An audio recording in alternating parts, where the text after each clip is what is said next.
What I found was that this was the reason why, over time, I found out that that a lot of soldiers, actually, there are a lot of veterans and soldiers that are in this room right now because they're fighters. They understand that if you don't fight, you won't win.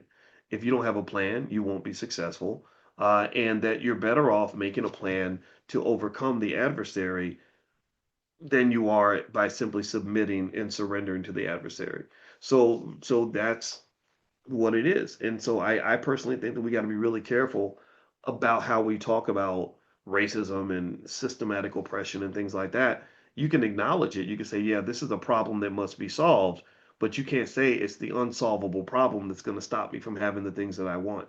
I'm a mathematician. That's my background. And in mathematics, when you get a problem, you analyze it and you solve it. You don't say you don't cry about it. You don't pray about it. You don't march and scream and holler about it. You solve it, right? And so ultimately going around it, under it, over it, through it, whatever it takes, that's how you achieve that goal. So it looks like Faison did that. And check this out. It looks like he has problems. He's very honest here. So in addition to his net worth going from 65,000 to 315,000, he says, I apply his lessons daily and embrace the idea that I'm a teacher too. Yes, you are. You are a teacher. You're teaching us right now. He says, my family is fragmented. How many of y'all got fragmented families? How many of y'all got family members that don't want to hear any of this, that don't really, that are just on such a negative vibe that they can't even hear a positive message, right? So he says, my family's fragmented from undiagnosed and untreated trauma. That's the enemy. That's what's going on. That's your battle. Your battle is the trauma. Literally, the more I learned about trauma from my wife, the more I'm like, oh, I get it now. Now I understand when I see our people doing crazy stuff, fighting on a carnival cruise or whatever. Oh, that's just trauma popping back up. So undiagnosed, untreated trauma. So he says, I'm often unheard. I feel isolated. How many of you, anybody going through that, where you feel unheard? You feel like if you sit at Thanksgiving dinner and you start talking about investing, don't nobody want to listen.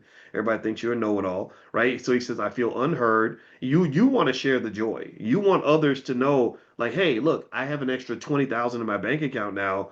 This can be you too. You can do this, right?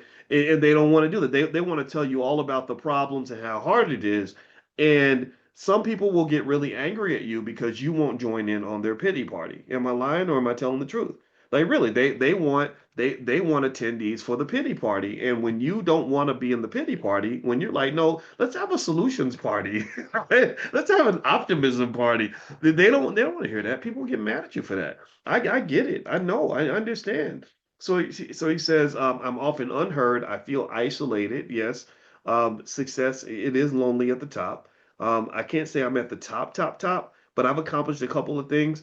And when you get to the point where you're really like trying to truly be your best self and you're trying to elevate, you're trying to crack out of your shell and constantly grow, you lose a lot of people along the way. You have a lot of people that do not understand you. I do not have anybody, I don't think there's anybody on earth that really truly understands how I process the world on a very deep level. Not even my wife. I love my wife and she's a great woman and a great therapist, but I don't expect her to be able to understand every single thing about me because I'm always changing. Like literally, I am not the man that she was married to 6 weeks ago because I said, no, he's not good enough. That ain't the man I don't want to be him now. I'm not carrying that guy into 2026. This is a whole different dude, right? So even my wife doesn't know me completely. I have to go tell her about me, right? So ultimately, there is some isolation that occurs when you're truly relentlessly committed to breaking the generational curse, to growing, evolving, whatever it is, fixing your imperfections, all these things.